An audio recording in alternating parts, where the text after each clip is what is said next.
நேயர்களுக்கு எனது அன்பான வணக்கத்தை தெரிவித்துக் கொள்கிறேன் தோழர்கள். தமிழ்நாட்டில் மாபெரும் கலாச்சார புரட்சிக்கும் அரசியல் புரட்சிக்கும் காரணமானவர்கள் மிக சாதாரண மனிதர்களாகத்தான் இருந்திருக்கிறார்கள். அந்த வகையில் ஒரு இனத்தின் மேன்மைக்கு மிக உயரிய இடத்தில் வைப்பவன் இன்றைக்கி 2 பேர் இருக்கிறாங்க. ஒருத்தன் வேடன், இன்றைக்கி இந்தியாவையே கலக்கி கொண்டிருக்கக்கூடியவன். மலையாள தேசத்தையே, அதாவது இது கடவுளின் குழந்தை அப்படின்னு சொல்லக்கூடிய ஒரு இடத்தையே இன்றைக்கி அலற வைத்து கொண்டு இருக்கிறான் ஒரு சாதாரண ஒரு மனிதன். அவன் ஈழத் தமிழச்சிக்கு பிறந்தவன், பச்சை தமிழச்சிக்கு பிறந்தவன். அவனுடைய வார்த்தைகளில் வெளிவருகின்ற வார்த்தை சொல்லு இருக்கு இல்லையா, அது எல்லாமே வெடிகுண்டுகளாக சிதறிக்கொண்டு இருக்கிறது. இன்றைக்கி அனைத்து இந்திய பேப்பர்களும் அவரை பற்றி எழுதுவதற்கு தயாராக இருக்கிறது. உலகம் முழுவதும் அவருடைய போய் சேரக்கூடிய நாள் வெகு தொலைவில் இல்லை. இன்றைக்கி எழுதி வச்சுக்கோங்க, வெகு தொலைவில் இல்லை. இன்னும் 1 மாதத்தில் இன்டர்நேஷ்னல் ஃபிகராக மாறக்கூடிய அனைத்து தகுதிகளையும் உடைய ஒருவர்த்தன் தான் வேடன். அந்த வேடனோட ஒரிஜினல் பேர் கிரண்தாஸ் முரளி. அவர் யார், அதைத்தான் பார்க்க போகிறோம். இப்போ வேடன் நமக்கு வேட்டைக்காரன், 2 பேர் எங்கே இருக்காங்க? சரி, வேடனோடு ஏன் வேட்டைக்காரனை நீ ஒப்பிடுகிறாய் கேட்கலாம். வேடனின் தாய் பூர்வீகம் இலங்கை. வேட்டைக்காரன் எம்ஜிஆரின் பிறந்த இடம் பூர்வீகம் எங்கே தெரியுமில்ல? இலங்கை, கண்டி. 2 பேரும் தமிழ் குடும்பத்தினில் பிறந்தது. தமிழ் மொழியில் பேசியவர்கள், தமிழில் மட்டுமே படித்தவர்கள், தமிழ்நாட்டிலே வாழ்ந்தவர்கள். புரியுதா? இப்போது ஈழத்தில் மிகப்பெரிய போர் நடந்து கொண்டு இருக்கிற போது அங்கேருந்து இவங்க வராங்க. எங்கே வராங்க? நேராக திருச்சிக்கு வர்றாங்க. நம்ம இப்போ திருச்சியில் இருந்து அந்த குடும்பம் அப்படியே கேரளாவுக்கு போகுது. மதுரை மதுரையிலேருந்து கேரளாவுக்கு போகுது. இங்கே வேட்டைக்காரன் எம்ஜிஆர் எங்கே இருக்கார்? இலங்கை, கண்டியில் இருக்கிறார். அவர் படித்த பள்ளிக்கூடம் என்னது? தமிழ் பள்ளிக்கூடம். அவர் நேராக எங்கே வராங்க? தமிழ்நாட்டில் இருக்கக்கூடிய கும்பகோணம், திருச்சியிலேருந்து ஒரு 60 கிலோமீட்டருக்கு தள்ளி இருக்கக்கூடிய இடத்துக்கு தான் போகிறாங்க. அங்கே போயிட்டு திருப்பி மீண்டும் அங்கே போய் தமிழ்நாட்டுக்குள்ளே உள்ள நுழைகிறாங்க. ஆனால் இந்த அகதியாக வந்த அந்த தாய், மலையாள தேசத்திலிருந்து பஞ்சத்திற்கு பிழைப்பிற்காக திருச்சிக்கு வந்தக்கூடிய ஒரு தகப்பன், அதாவது ஒரு நபர், இந்த 2 பேரும் விரும்பி அவர்கள் மதுரைக்கு திருச்சூரில் போய் காலம் செட்டில் ஆகுறாங்க. திருச்சியில் செட் ஆகும்போது அவங்க என்ன, தனிப்பட்ட வீடெல்லாம் எதுவுமே கிடையாது. சாதாரண ரோட்டில், ரயில்வே ஸ்டேஷன் பக்கத்தில் தான் அவங்க குடியிருக்கிறாங்க. காலம் கொஞ்சம் உருவாகுது. ஒரு 3ஆம் வகுப்பு பயக்கூடிய பையன் பைத்து பசிக்காக என்ன பண்ணுறான்னா மீன் பிடிக்க போகிறார்.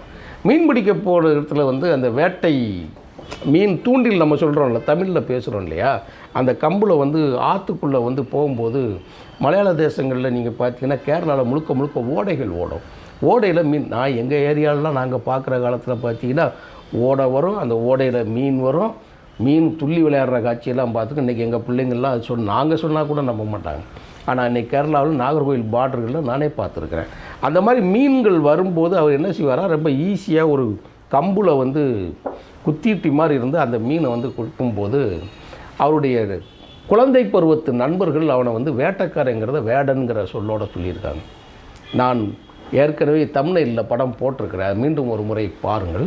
அந்த இதில் அந்த பையன் ஒழுங்கற்ற முகம், கருத்த நிறம், சாதாரண பின்புலம், எந்தவித பணம்பலம் இல்லாத ஒரு பையன். அவனுக்கு வேடன் சொல்லி பள்ளி படிப்பை முடிச்சுட்டு வெளியில் வந்துடுறான்.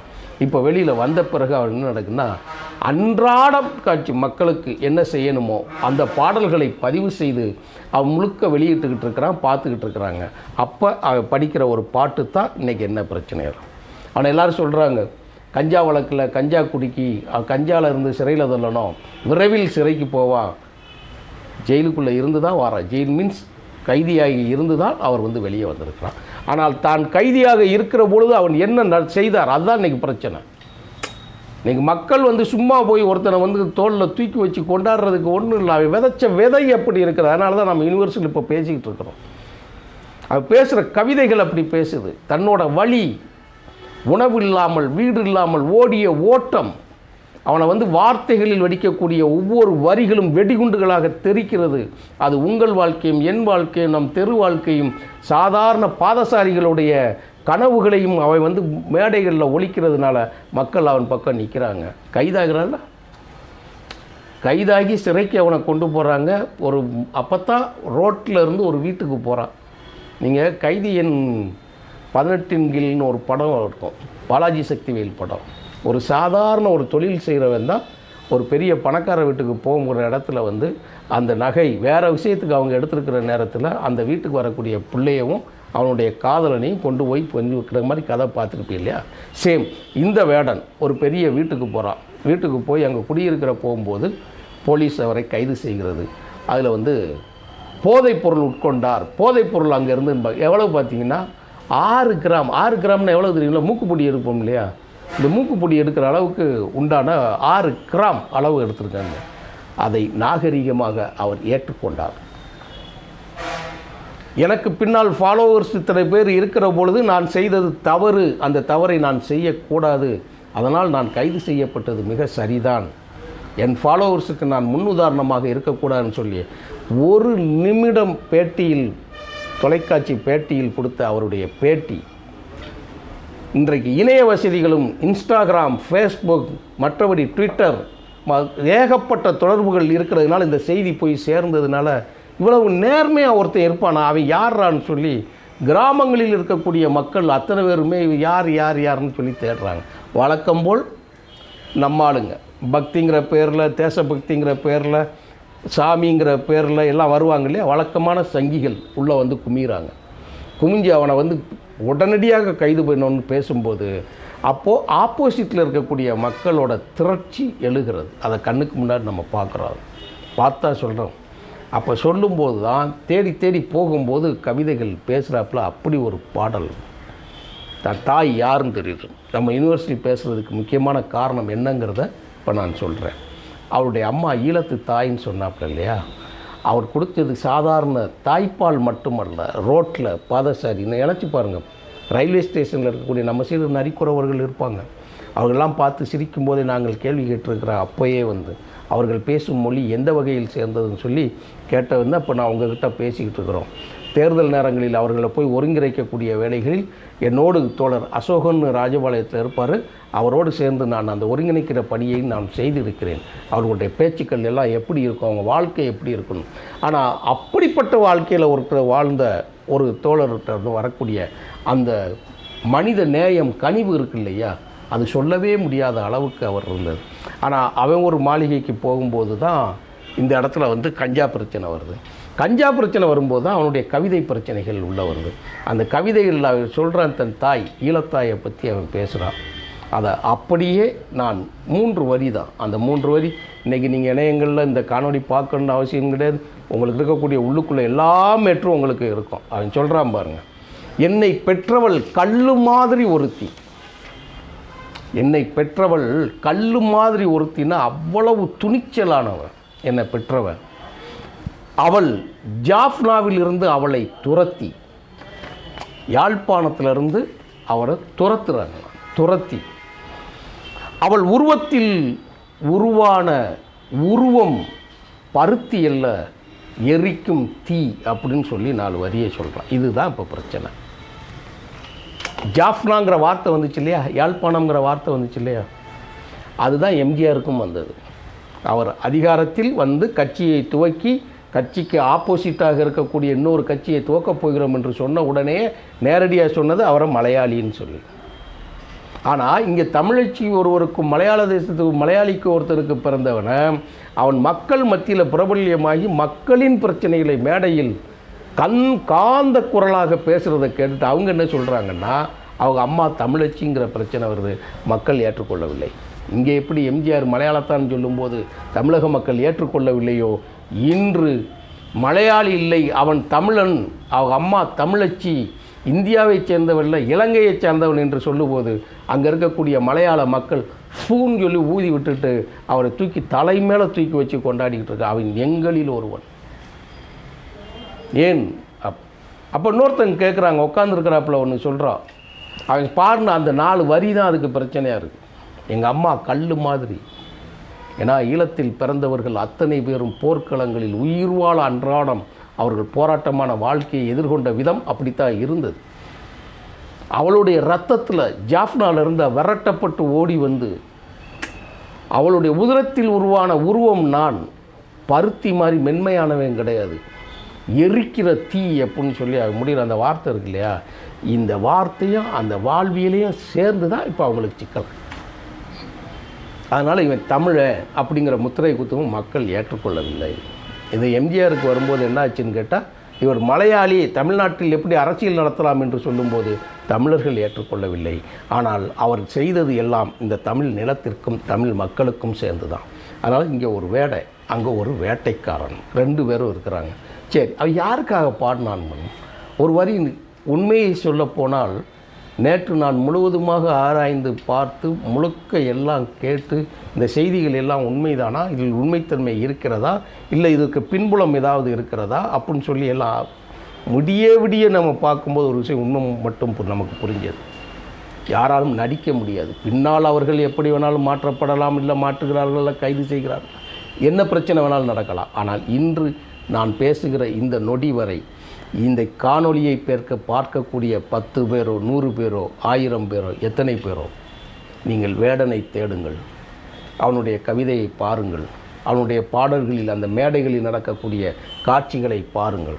இன்றைக்கி தானே அவன் மேலே இருக்கக்கூடிய பிரச்சனை, மொழி பிரச்சனையிலேருந்து இனப்பிரச்சனையிலேருந்து அவன் கொண்டு வரான். அவன் என்ன பேசினாங்கிறதுக்காக கைது செய்கிறதுக்கு இந்த ஒரு வரியை சொல்லி முடிக்கிறேன் தோழர்களே. என்ன தெரியுமா? என்னை பாணன் என்றோ பறையன் என்றோ புலையன் என்றோ நீ எதை வேணாலும் ஒதுக்கி தள்ளிடலாம் அப்படின்னு சொல்லிட்டு உயர் ஜாதி 2 சாதிகளை சொல்லி அது எல்லாமே எனக்கு ருக்கு சம்ம மாதிரின்ட்டு போயிடலாம். எடிட் வெர்ஷன் வரும், அதனால் நான் சொல்கிறேன். அவனுடைய வழிகளை எல்லாம் பாடல்களாகி நீங்கள் சாதாரணமாக வேடன்னு சொல்லி போடுங்க, போட்டு அடிச்சுக்க பாருங்கள். நீங்கள் பாருங்கள், நம்மிலிருந்து ஒருத்தவன் உருவாகிறது எப்படி, அந்த குரலில் எப்படி தமிழ் இருக்கணும். இன்னும் ஒரு வரி என்ன சொல்கிறான்னா, நெஞ்சில் வந்து ஆணான்னு பச்சை குத்தி இருக்குது, தமிழில் ஆணான்னு பச்சை குத்தி குறியில். அந்த மலையாள அந்த நேர்காணல் எடுக்கிறவங்க அந்த லேடி கேட்குது, என்ன நெஞ்சில் வந்து என்னமோ எழுதியிருக்கேன் தமிழில் இருக்கா அப்படின்னு. ஆமாம், ஆனா.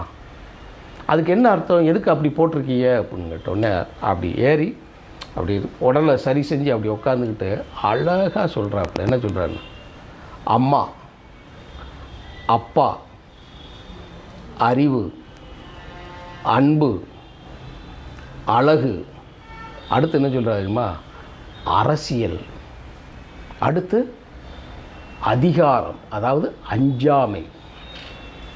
இந்த 7 இதுதான் ஆ. அப்போ எவ்வளவு தெளிவு இருக்குது பாருங்கள். அம்மா, ஆனா, அப்பா, அன்பு, அறிவு, அழகு, அரசியல், அஞ்சாமை, அதிகாரம். இந்த 7 அதுதான் இது. இதுக்கெல்லாம் யார் காரணம்னு சொல்கிறாப்புல. அப்போ மலையாள மொழிக்கு தாய்மொழி எது? தமிழ். எனக்கு தாய் யார்? தமிழ். அதனால் நான் ஆணா குத்தியிருக்கிறேன் அப்படின்னு சொல்லி துணிச்சார். நெஞ்சில் இங்கே குத்திருக்காங்க, இங்கே எனக்குள்ளே இப்படி இருக்குது. அது பனியன் போட்டு தான் அந்த பையன் டான்ஸு பாடுறாப்புல ஆடுறாப்புல. பெரிய ஆட்டம்லாம் கிடையாது, குரல் தான், காந்த குரல், அந்த மாதிரி போட்டு பண்ணுறாப்புல. இன்றைக்கி ஒரு ஆண்டு காலத்தில், அடுத்த ஆண்டு காலத்தில் இன்றைக்கு தமிழர்களையும் இன்னொன்று முக்கியமான ஒன்று சொல்லியிருக்கிறான் தோழர்களே, தென்னிந்தியாவில் இருக்கக்கூடிய அத்தனை ராப் பாடல்களும் ஒன்று சேர்ந்து நம்ம இணைய வேண்டும். இவர்களெல்லாம் இணைந்தால் இந்த உட்காந்துக்கிட்டு பஜனை கோஷ்டி இருக்கு இல்லையா, நாரதகான சபாவிலேருந்து சங்கீதகான சபாக்கள்லேருந்து இருக்கு இல்லையா, இவங்களுக்கு முன்னால் அவங்கெல்லாம் தூசி மாதிரி காணாமல் போயிடுவாங்க. அவங்கள் ராகங்களை பாடிக்கொண்டு இருப்பவர்கள். இவர்கள் அப்படியல்ல, நம்மளுடைய குரல்களாக ஒலிப்பவர்கள். இவர்கள் நீண்ட ஆண்டுகளோடு நீண்ட ஆரோக்கியத்தோடு நாம் அவர்களை பாதுகாக்க வேண்டும். அது ரொம்ப முக்கியமானது தோழர்களே, பாதுகாக்க வேண்டும். அப்படித்தான் இங்கே ஒரு வேட்டைக்காரனைப் போல மலையாள தேசத்தில் இன்று ஒரு வேடன் உருவாகியிருக்கிறான். இங்கே மலையாளி என்கின்ற சொல்லி தமிழர்கள் அவர்களை அப்புறப்படுத்தவில்லை. அவரை இன்று தமிழன் என்று சொல்லி அப்புறப்படுத்துகிற பொழுது மலையாளிகள் தூக்கி தலையில் வைத்து கொண்டுகிறார்கள். இதுதான் காலத்தின் கோலம். இந்த நள்ளிரவில் சுதந்திரம்ங்கிற புத்தகத்திலிருந்து நீங்கள் வழியிலிருந்து பார்த்தீங்கன்னா, இந்தியா உருவாகும் போது இலங்கையில் இருக்கக்கூடிய ஈழ தேசம் அழிகிற போதும், அதை அழிக்கப்பட்ட போதும் இதன் உடன் இருந்தவர்கள் மலையாளிகள். எனக்கு பெயர் முதற்கொண்டு தேதி முதற்கொண்டு என்னால் சொல்ல முடியும். அதையெல்லாம் இன்னொரு அலைவரிசையில் அதை பேசலாம், வரலாறுகளை பேசும்போது. ஆனால் அதே மலையாள தேசத்திலிருந்து அதே ஒரு ஈழத்தாய்க்கு பிறந்து அவன் தமிழிலும் மலையாளிலும் கலந்து தந்தை பெரியாரின் கருத்துக்களோடு கருப்பு பேண்ட்டு, கருப்பு சட்டை, கருப்பு பனியை, கருப்பு தாண்டி அவன் எதையும் போடுறது கிடையாது, கருப்பு தான். அது இன்னொன்று சொல்கிறான், அந்த செஸ் விளாட்ற கட்டை இருக்கு இல்லையா, அதை தூக்கி வச்சுக்கிட்டு சொல்கிறாங்க, கருப்பென்றும் வெள்ளை என்றும் இருக்கிறது, அது கருப்பில் தானே நிறம் அடர்த்தியாக இருக்கிறது. நீங்கள் கருப்பும் வெள்ளையும் பாருங்கள், உங்கள் கண்ணில் அதிகமாக படுறது எது? கருப்பு தானே இருக்குது, கருப்பும் ஒரு நிறம் தானே அப்படின்னு சொல்லிட்டு அதிலிருந்து ஃபயர் ஆகி படிக்கிற அந்த விதம் இருக்கு இல்லையா, எங்கேயோ போகுது தோழர்களே. கண்டிப்பாக பாருங்கள், நீங்கள் அதற்கு ஆதரவு கொடுங்கள். வரலாறு மீண்டும் மீண்டும் நம்மளை ஒரு வட்டத்துக்குள் கொண்டு வந்து இணைக்கும். நம்மளுடைய தேசங்கள் சேர நாடு என்றும் பாண்டிய நாடு என்றும் பல்லவ நாடு என்றும் இருக்கிறதை மீண்டும் ஒருத்தன் 100 ஆண்டுகள் கழித்து இப்போ வந்து சேர்த்துருக்கிறான். அவனுக்கு இணைய அன்னைக்கு யாருமே கிடையாது. அந்த இடத்துல வந்து நம்மளை விட்டுருக்கிறான் தோழர்களே. நன்றி, வணக்கம் தோழர்களே.